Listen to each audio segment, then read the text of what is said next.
Welcome to Real Estate Coaching Radio, starring award-winning real estate coaches and #1 international best-selling authors, Tim and Julie Harris. This is the #1 daily radio show for realtors looking for a no BS, authentic, real-time coaching experience. What's really working in today's market, how to generate more leads, make more money, and have more time for what you love in your life. And now your hosts, Tim and Julie Harris.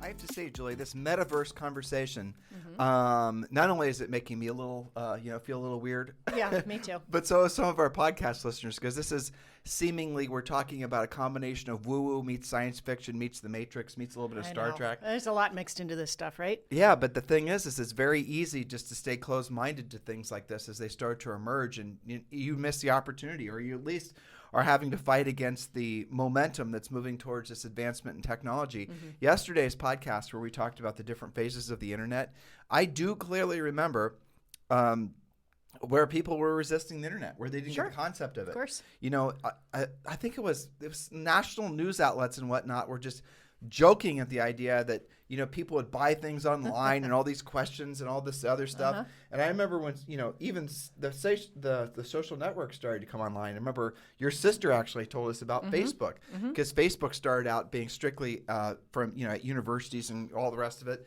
And of course, people resisted it. Why would you put all your information on? I mean, so the point is this stuff is coming no matter what. And this Metaverse really is the congealing, is that the right word? Congealing of all these previous technologies. It's or call it a technology, but it's combining, social networking. It's combining essentially what it effectively is, the internet on a whole. All of it's going to be essentially in one place on the Metaverse. It's going to be an evolution, really. It is. It really is an evolution. It's a reorganization in such a way that I think very quickly people will adopt to it versus, well, and now I'm going to go to this site. I'm going to go to this site. I'm going to go to this site. And something we didn't talk about yesterday, and frankly, I'm just really looking forward to telling them about all the different ways you're going to interact in the Metaverse, because that's where it kind of gets fun. Yeah. But one of the things we've talked about on our pod before was all these wearable devices that are coming out, Apple Glass and all the rest of it. And if you guys don't know what I'm talking about, just Google Apple Glass. Essentially, they're wearable glasses that just like I said, just Google it or go to our podcast and listen to the past podcasts we did on that technology. But the interaction that people have on the Metaverse isn't just necessarily going to be when they're wearing their VR headset, wearing their haptic suits, and they're in their homes or wherever they're going to be. There are going to be differing levels of involvement in the Metaverse, just like there is with the internet. But this is definitely where it's going. Yes. And right now, if you want to meet people, like you might go to the gym, you might go to the town center, you might go to the mall, you might go to the local restaurant. When you want to socialize with people, you go to physical locations, and that interaction, is something that all of us as humans need, right? Well, what if all of a sudden you can go online in the Metaverse and have that same, need satisfied? And that's what's going to happen. That is what's happening. And that's the reason social networking works fundamentally, because it keeps you connected with other humans. Yes, that's right. And I was thinking about, we're trying to understand this all together, and we're making some analogies. What's the real world? What's the Metaverse? How do you cross that bridge? And I was thinking about the evolution of Web 1.0, 2.0, 3.0. And I was thinking about the fact that we call email, right? So before email was there, we all knew what mail was, right? So we made that analogy. Well, email is just like mail. It's just electronic mail. Then it became email.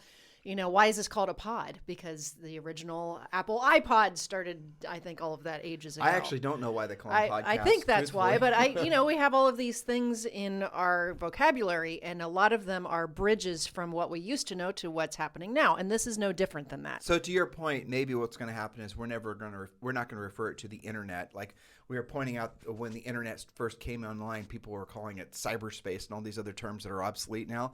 So maybe the fact is the term Metaverse is going to replace all these previously. Sure. And or it could transform to something else too. We're all sort of trying to make those bridges of how we even talk about this. Right. And what's going to happen then if you're like, okay, I met so-and-so, but I don't remember if I actually met them when I was in the line at Starbucks, as in the real life. Yeah, that's gonna be weird. Or whether I was actually, in the Metaverse someplace. You won't. What happens then because it won't matter really at the end of the day. Unless their avatar looks a lot different than them in real life, then it might be kind of confusing. Well, you and I were having fun yesterday talking about, and we're going to talk about this on the next show, but we're going to get to some more meat and potatoes of the Metaverse today. But we were talking about, like, how do laws work? Can people get assaulted in the metaverse? Yes, they can. Yes, actually, I've been researching that for probably Monday or Tuesday's pod. And there's a lot of that that's evolving as well, and how AI is learning what's moral and what's not, what should be allowed and what's not. Great. And I'll talk about that more on a future podcast. But one of the things that they point out is that we as humans live in this world that laws have been based on that continued history, right? So certain laws are in place because something happened, because there was a war that caused this to be legislated against or whatever. Okay, so how does an AI have that same perspective? And so now what they're doing is they're testing AIs to see, they'll throw questions out and see what does it bounce back. And often, I think it's something like close to 90% of the time it is accurate as to, it'll say like, well, that's wrong. But when you make it a more complicated situation, like a situation about morality, or maybe it could go this way, maybe it could go that way, that's where AI loses it a little bit. I was just thinking 90% success rate when you're coming in that scenario really sucks. I mean, would you fly in a plane if basically 90% of the time you're going to get there? Exactly. So, by the way, this is Metaverse explained for real estate agents, and this is part two. So go ahead, Julie. All right. So we're starting on point 3. So remember to get caught up as of yesterday if you're just joining us. So point number 3, is the metaverse real? It's a simulation where you appear as a cartoon-like avatar of yourself. I know it sounds crazy, right? But let's just say, I think most people know what an avatar is. It's a representation of yourself. However, over the next few years, technology will move past people appearing as avatars to more like one-on-one simulations, one-to-one simulations.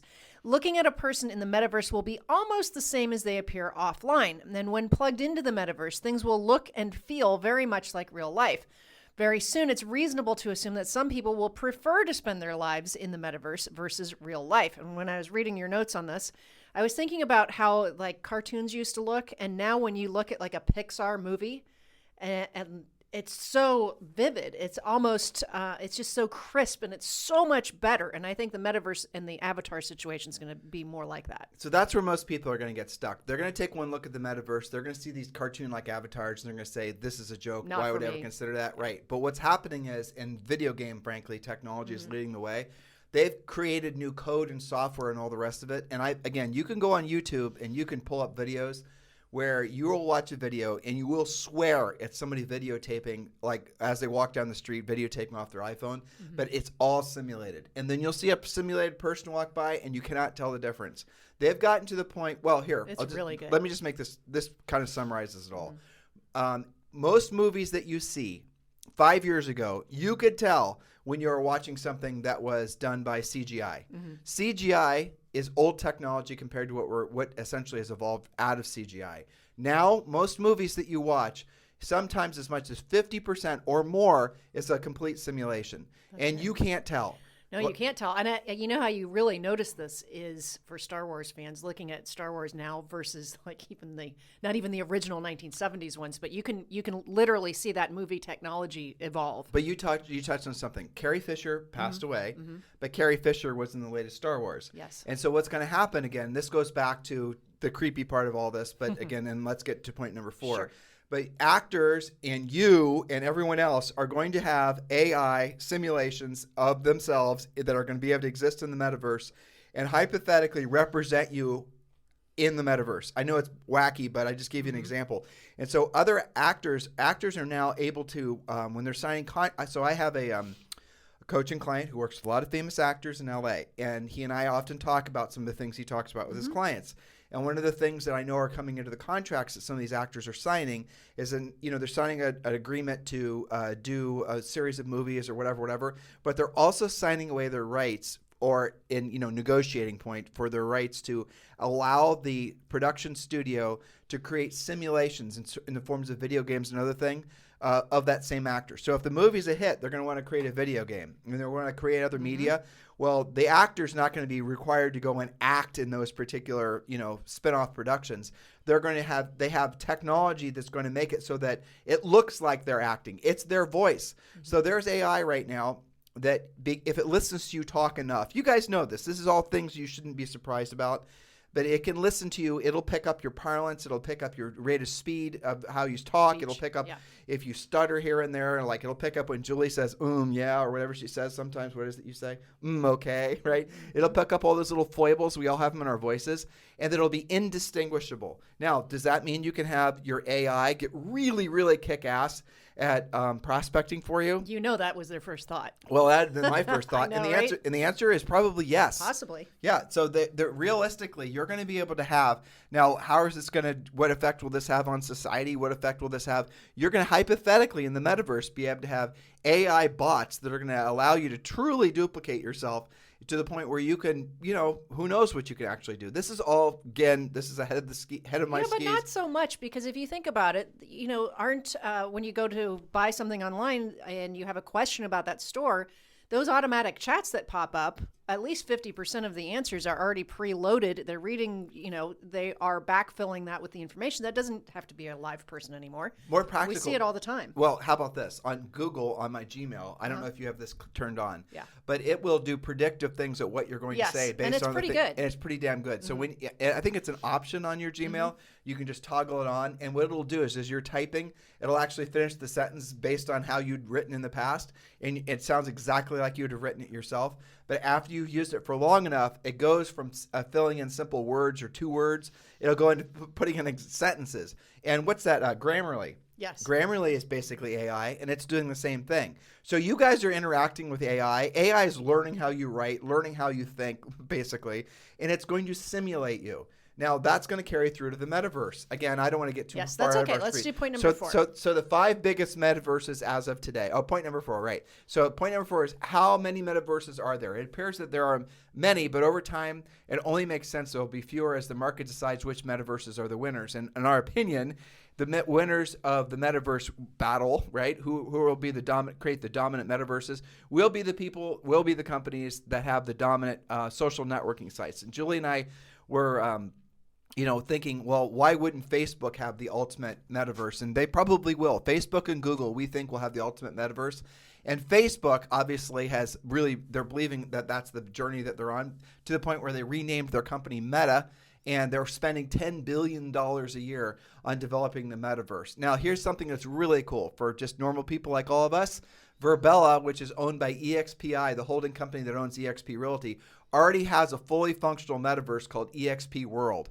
And eXp World is the future of business. eXp World, or Virbela, or the metaverse, isn't just it's the future of business, but many aspects of society will coexist with real life. And in some cases will, essentially people are going to get to the point where they spend most of their waking hours in the metaverse. There's no doubt about it. Remote workers, kids in school, things like that. And if there's no real discernible, or if it's a 95% of the experience, like if you go there, it's not quite the same as real life, but it's close enough. People are going to prefer close enough to going through the hassle of, driving someplace, or, dealing with COVID, or just whatever it is, right? You guys get the point? So EXP actually has that technology now. And if you want to be part of what's next, not just for frankly civilization, that's a bold statement, but it's probably true, but certainly real estate, please do consider joining eXp Realty and selecting Julie and I as your sponsor. And if you'd like to talk with Julie and I about being your sponsor at eXp Realty, feel free to text me directly at 512-758-0206, 512-758-0206.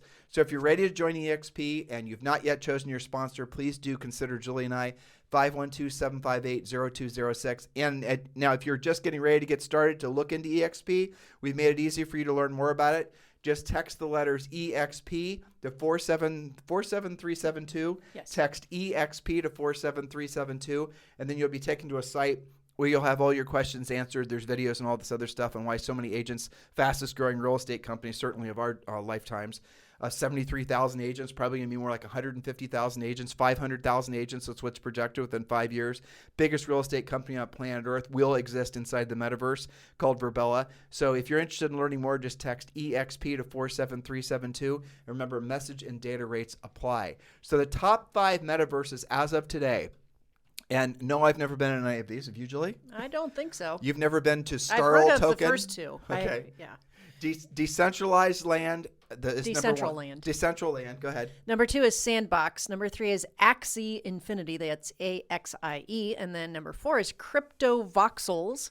And number 5 is Starltoken, which I had never heard of. I thought that might be a typo with the L in the middle, but it's Starltoken. I checked it many times. Yes, exactly. So remember that there are multiple metaverses. We just gave you the top 5 so you can start becoming familiar when you hear people talk about, for example, Decentraland, that you'll know that is a metaverse. The point I was trying to make before with my previous notes was the big players haven't even entered on the field, right?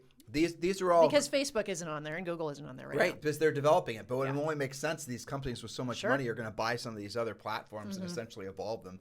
That's obvious. That is what's going to happen. There's no doubt. For sure. So point number 5, Julie. Point number 5, if there are many metaverses, will my avatar be able to go from one metaverse to another? So it's likely that the different emerging metaverses will allow you to have one avatar that works on different metaverse platforms. Conceptually, this would be like going from one country to another and only having to show your passport before entry versus having to become an entirely different person. Your avatar can look like you really look or an idealized version of you. Expect companies to emerge that will specialize in high-end avatar renderings. I can just hear us doing podcasts about upgrade everything. What's your avatar look like? But that is what's going to happen. I mean, you're going to have so imagine this. Let's say at the end of the day, it's 5 years from now, because this stuff's going to happen maybe not even 5 years, within 3 years. This is what people are projecting, that you have multiple metaverses that you frequent every single day. Let's say you're smart and you join eXp Realty. So you're going to be part of Verbella. That'll be your work metaverse, let's say. And then let's say Facebook has theirs and Google has theirs. And let's just say those are the 3 places you go. Well, you're going to be able to, with just a toggle, go from one metaverse to the other, which is what I was trying to say with the passport, would make it so that you guys know when you go from one website to the other and you don't have to put in your credentials and you don't have to log in anymore. Just ask if you want to log in using Google or Facebook. Well, the same thing's going to happen. So your avatar will be able to live in multiple metaverses. Now, what does that mean? Sounds crazy, right? But it's no different, hypothetically, than if you were to go, let's just imagine where you guys live. You know, Julie and I lived in New Albany, Ohio, and nearby there was Gahanna, Ohio, and nearby there was, say, Worthington, Ohio. And each of these communities had their own central, their own city centers. They had their own shopping malls. They had their own real estate markets. They had every little community was slightly different than the other. The Netjo, the people that lived there, all the rest of it. Well, we obviously could drive from one place to the other and do real estate. So physically, in the physical world, that makes sense, right? You could go and drive across town 45 minutes and meet with someone in Worthington and have coffee there, have an exchange, get some referrals, do some deals, and then drive back home to New Albany. That's how it's going to work in the metaverse, in essence. You're going to be able to pop from one metaverse to the other, to the other, to the other.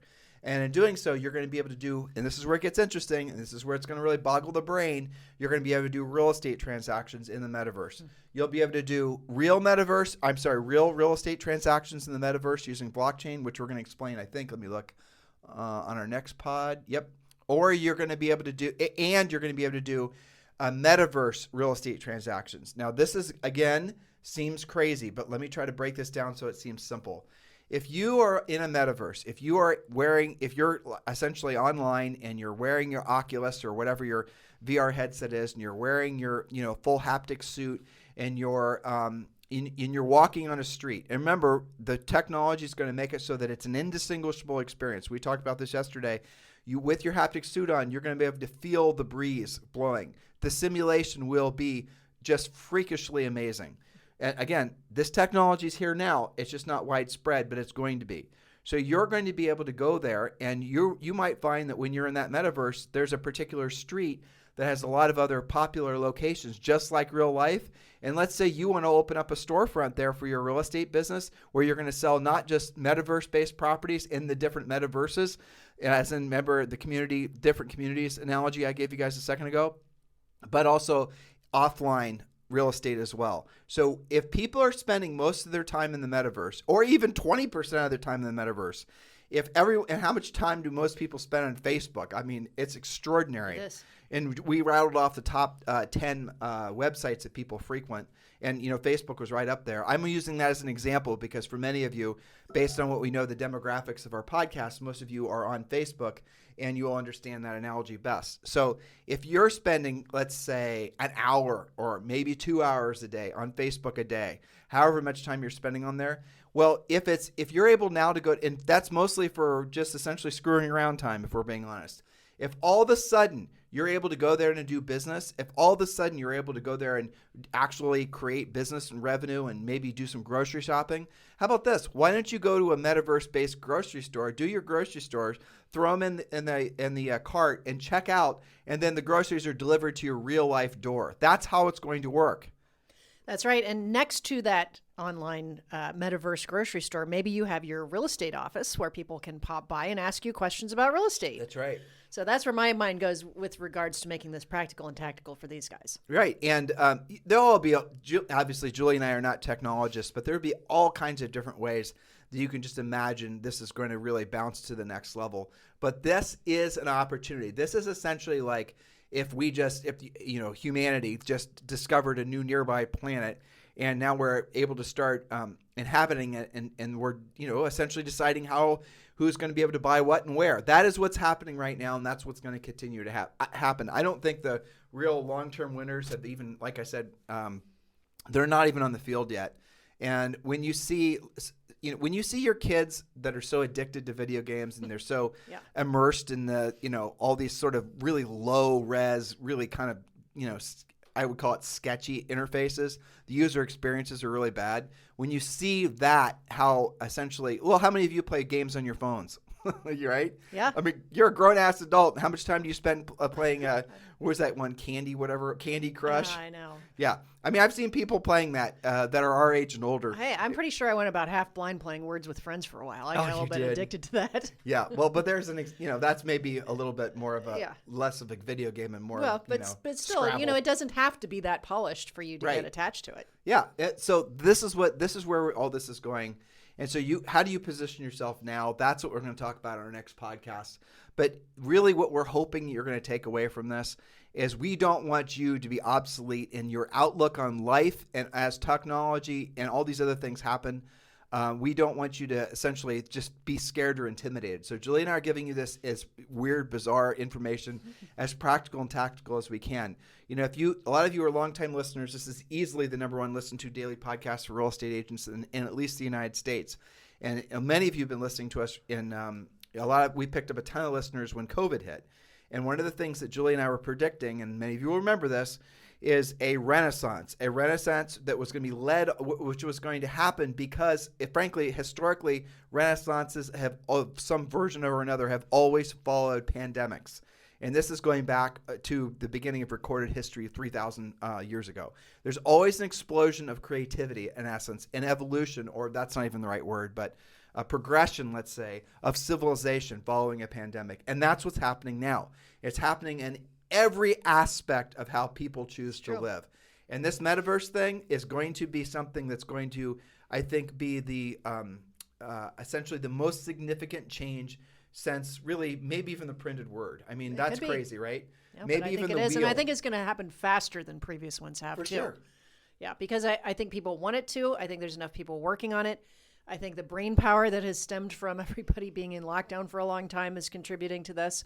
And just the ability just for the technology to deliver on it is different. There'll be waves of hype and BS that happen. I mean, always. Well, as always. I mean, the .com crash that happened like 2000, that was a whole bunch of companies that were just rushing to the market of web, basically on the heels of Web 2.0, rushing to the market with these crazy ideas and how they're going to monetize things on the internet. Everyone's throwing money at it. Absolutely, that's going to happen with the metaverse too. But that's part of the evolutionary process too. Yep. Stuff gets invented through that process, and other things get uninvented because it wasn't good enough. It didn't survive for a reason. And that's where the winners really start to win too. Sure. That's when the market decides who.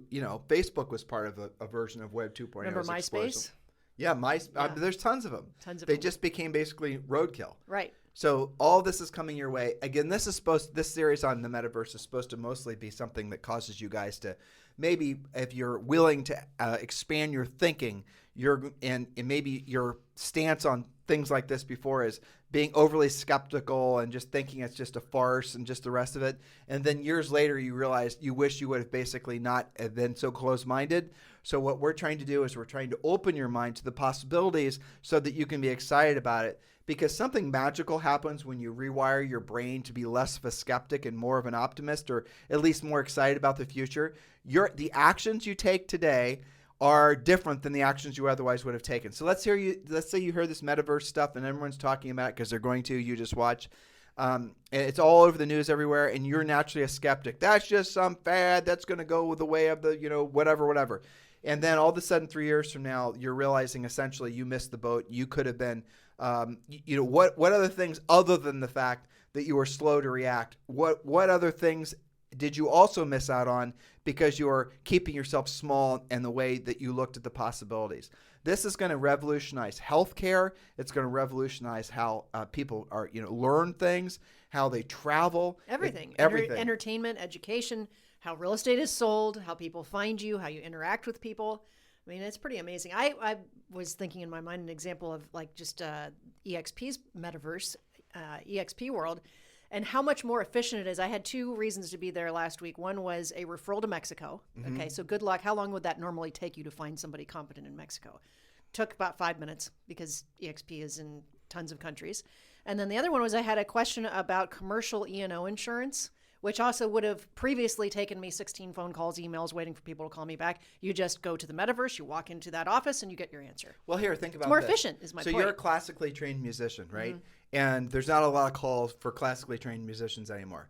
There aren't. There's not a lot of orchestras. Really. The funding, it's not the especially after the pandemic. Well, all that, right? Yep. So would this be a resurgence of classical music, hypothetically, right? Hypothetically, it could be, because sure. people could all of a sudden. You don't have to have a whole bunch of money to create, a place where the whole thing, right? Mm-hmm. What made music, what makes orchestra music popular or not popular is the accessibility to it. Like, how many people would listen to it? How many people would love it if they listened to it? That actually is a trend, right. Believe it or not. Millennials and Generation Z now, the younger than millennials, the percentages of them actually listening to and getting involved in classical music went through the roof during lockdown because the accessibility, to your point, went through the roof. Well, so what if all of a sudden you can just go to your, I remember you and I used to watch you playing in orchestras in different places in the United States, and you'd walk in and the facility would be just ridiculous, expensive, insanely big. Awesome, amazing, right? All that. And then all those people up on stage and all the time that went into the practice, all the money, all the human all the rest. But what if all of a sudden it could exist on the metaverse? Well, I mean, that's what happens when you and I present an EXP World, isn't it? Yeah. We're on stage, we're looking at the auditorium, we're seeing the avatar sitting in the stadium, and we know who they are because their name appears over their heads. See, this is a good thing, guys. Which I do think is pretty cool. I mean, you can definitely reach more people, you can have more variety of experience, and you don't necessarily have to leave your home to do it.